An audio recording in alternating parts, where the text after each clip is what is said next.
One of the most important things that is going to happen this week that I don't think is being talked enough about is I personally believe and have said for quite a while now that UAW is going to strike. That's going to put 130,000 roughly auto workers on strike. They're going to leverage their strike fund. They are looking for 40% wage increases plus a 32-hour work week.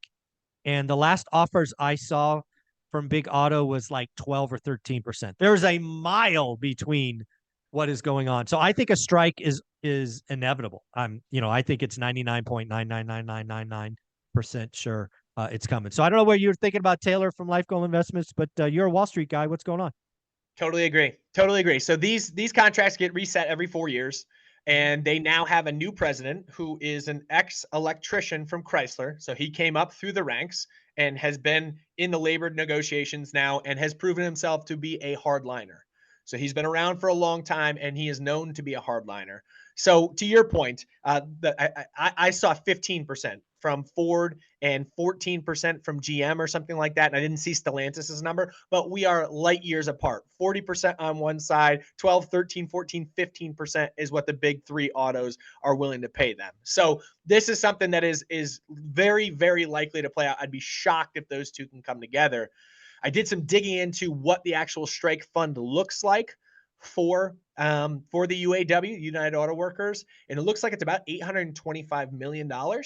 And so with that can withstand the payment that they pay on strike for 3 months, which is a massive, massive amount of time. And the unique thing about this negotiation period versus prior, again, this happens basically every 4 years, is generally what they'll do is they will negotiate with one of the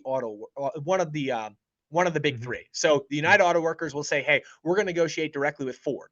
And then whatever they negotiate with Ford, they will then just take to GM. And before it was Chrysler, now it's Stellantis. Now they're saying we're not going to do that because we want the full leverage power of putting all three of these big manufacturers in pain. We're going to go at all three of them at once. So this is a big time deal. 150, 130, 150,000 workers to be put out of work.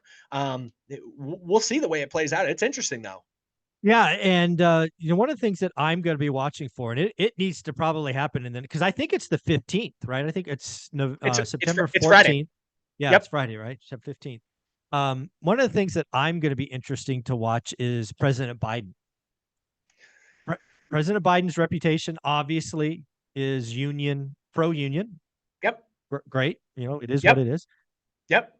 I have a sneaky suspicion that he's going to use his presidential power and maybe pull a last minute cooling off period or, 2-week this or that. It would Interesting. not I have not thought shock of this. me. It would not shock me if he came in and said, hey, don't strike. Let's do a 2-week cooling off. I will personally get involved or whatever he has to say. Sure. I could see that coming.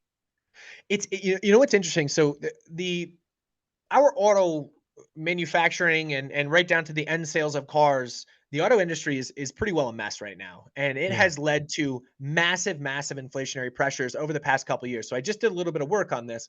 And so one of the big things that's happening right now is a lack of supply due to chips and things like that during COVID has led to less cars being delivered from the manufacturer to the dealers. And so dealers were charging, and this is right out of the Bureau of Labor Statistics, between 35 and 62% above MSRP. So the manufacturers set a price, dealers charge between 35 and 62% above that. Now, here's where it gets even crazier. When you take a further step back and you say, okay, inflation, you look at broad CPI, the Wall Street Journal put out an article that said 16% of the overall increase we've seen in inflation in recent years comes from dealer markups. So now you look at this and you take a step back and say, okay, the United Auto Workers, Ford, GM, and Stellantis produce about 5.5 million cars a year. That's what they're projected to do in 2023. If you take and say, hey, they take this 3-month period, that takes 1.4 million cars off the market. So that is lower supply. And then you look at this and say, when these workers get back to work, they're going to be getting paid more. And all of a sudden the input cost comes down. So you have lower supply getting to the dealer. driving prices higher, and you have higher input costs on the other side. And mind you, the average new car sold in the United States right now is over $48,000. What? Average Yeah. household median household income is $71,000. The average new car purchase is $48,000.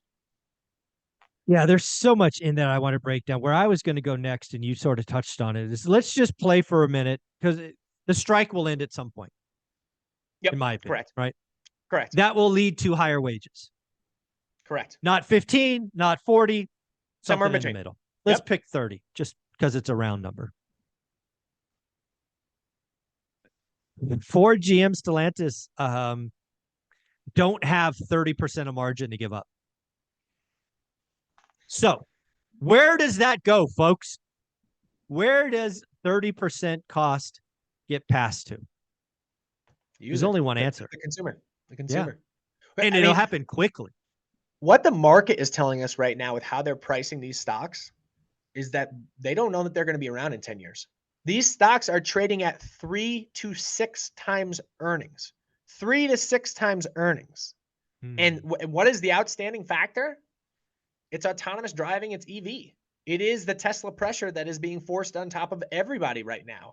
And I think the market is looking at this and saying, listen, we'll deliver a multiple of Tesla at 50 times because they are going to be the de facto EV leader, autonomous driving leader 10 years out from now. And some of these companies might survive, but some of them very well might not survive. I heard a really good podcast the other day, and this was an auto industry expert, and he said there are only two companies in the in auto manufacturing space worldwide that are guaranteed to be around 10 years. Tesla and Toyota. Now, that's not my words. Those are his words. But he goes, look at the way these underlying car manufacturers trade. 3 to 6 times earnings doesn't see the market saying that there's a lot of promise to come. Yeah, I think it was a Morgan Stanley analyst came out on Tesla and raised his guidance. I think that's why Tesla's up today. Basically talking about, the software component and service component that's kind of being wrapped into Tesla. So, Yep. It is interesting the fact that everything is so interconnected with Tesla, and the technology is once they create it, they can push it to every car that has ever been produced.